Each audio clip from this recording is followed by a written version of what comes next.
psychology students. This is Professor Jack, as you can tell by the glasses. And this is my 5th take at this video, so I'm ready to be done. We're going to be teaching some mnemonic devices for difficult to remember terms. Let's start out with the right and the left side of the brain. You're a kid, 5 to 10 years old, maybe more, maybe less, and you're thinking, how are mom and dad going to accept me today? How am I going to get the attention today? And that is by making an amazing drawing that they will put up on the fridge and brag to all their friends about. So, to do this, we're going to have in our right hand the entire time a crayon. And this represents the right side of the brain. It's more of our artistic side, our problem solving of how we're going to get mom and dad's attention, our musical skills, stuff like that. And yeah, the crayon is a perfect example of the right brain. Now, the left side of the brain, you're in a math test in school, you're completely fried, don't know what to do at all. So what are you holding in your left hand the entire time? All reliable. Now this is a perfect representation of the left side of the brain. All reliable here, the calculator, is more comprehension, stuff like that. It also helps us in English classes that we're bored of with writing and stuff like that. Speech when we're talking to people. Not more creative stuff, more, down to earth. Just here's a set of problems and there's only one way to solve it, that kind of stuff. So next, we're doing semantics versus syntax. So let's take semantics and let's take that word man right out of there. So here we are with a guy who clearly knows how to train dragons, and he's in a midlife crisis. He's walking around, he's seeing his friends having fun, and he's thinking, why am I not doing that? What is the meaning of my life?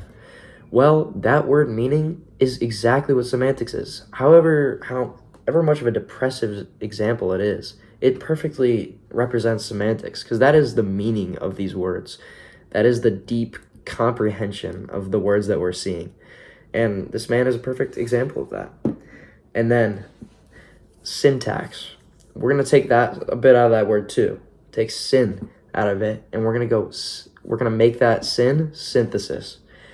Now think about you're in English class, it's 4th or 5th hour, English is boring, and you're trying to leave as fast as possible, even though you can't because the bell determines everything. But anyways, you are just trying to get your work done and go on your phone.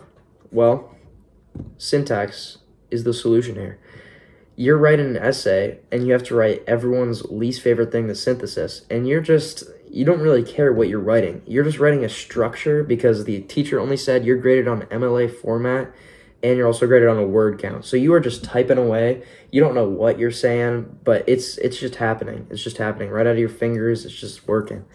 So that is basically syntax. That is just taking the structure of words, how they look, and no deeper meaning of them, how they sound, nothing too deep, because it's just like the English class, because you're not wanting to think about anything in English. So that's exactly what syntax is. And anyways, that's Professor Jack's statement. Hope it helps you out. Signing off. Hello class, welcome back to Confusing Pairs 101 with me, Professor Stevenson. And today I'm going to be talking about a type A personality versus a type B personality.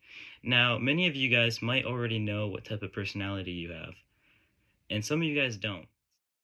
So this video would be good for both of you guys, because one, if you already know what type of personality you are, you can watch this video to further learn about yourself. And two, if you don't know, then you can really discover what type of personality you have during this video and during my lecture. So first, let's begin with the type A personality. And type A personalities have a couple characteristics. And some of them that I think are most important to understand is that, one, they're a competitive person, and they set many goals for themselves to work tirelessly to accomplish. They have high stress levels. So this doesn't mean that you're always stressed out, but it means that you feel pressured by time constraints and you have a tendency to take multiple tasks on at the same time. Also, people with type A personality have impatience, and impatience sometimes is a good thing and sometimes is a bad thing. but it depends on the situation. And they're also known to be a perfectionist. And what I mean by this is that they have high standards for themselves. Now, a type B personality. So, type B personality, they're very relaxed. And they're laid back, and they're less focused on competition, and they're more focused about, being chill. Yeah. So, and they're also very flexible, and they just like to go with the flow.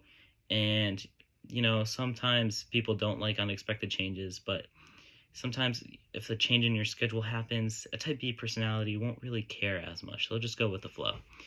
And they're also very cooperative. They like to collaborate with people since they're less competitive.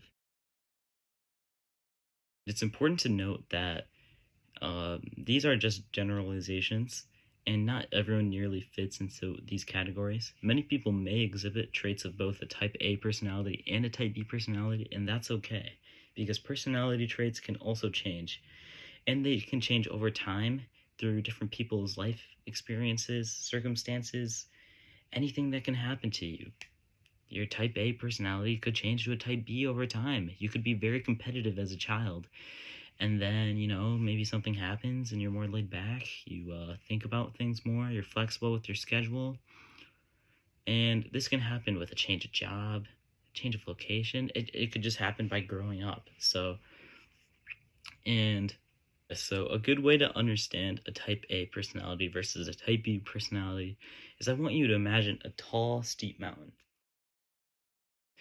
And let's say this guy right here is going to represent someone with a type A personality. This guy's going to see the mountain, and he's going to think to himself, I want to climb it because it's there, because it's a challenge, because he's competitive, that he wants to climb it. And think of this guy right here as having a type B personality. He's going to look at the mountain, and he's going to be like, I don't really want to climb that mountain to get to where I want to go. And the only reason why he's not going to try to climb it is because it's there. And now, if you notice that I said because it's there twice, I didn't say that on accident. I said that for a reason. Now, because it's there can mean two different things. And depending on what type of personality, it can have a different meaning. So let's go back to the type A personality. This guy right here, because it's there, because he's aggressive, because he's ambitious, because he's competitive, that means he's a type A personality. And this guy right here, type B personality, because he's laid back, because he's patient, maybe the mountain's going to move. Probably not, but type B personalities are going to be laid back rather than competitive. They're going to be more patient. So now, going back to the beginning of the video, I asked if you already knew what type of personality you have. And if so, did it change? Did you change from a type A personality thinking, oh yeah, just because I'm competitive, I'm not going to be a type B personality? Or maybe you didn't know what type of personality you have, and now you have a better understanding. So I want you to think yourself for a little bit, and after this lecture, think about what type of personality do you have, and what does that reflect about yourself and about your person? Because also some people might think that you might have a mix of different personalities, and that could be a possibility. Some people could be very cooperative with people, but they can also be aggressive and competitive. And that can mean two completely different things. But if you're mostly competitive, ambitious, aggressive, then you're going to be mostly a type A personality. But if you're more laid back and patient, then you're going to be a type B personality. So I hope this clears up any questions or concerns about confusing pairs.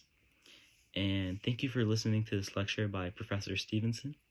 And I hope you have a good rest of your day.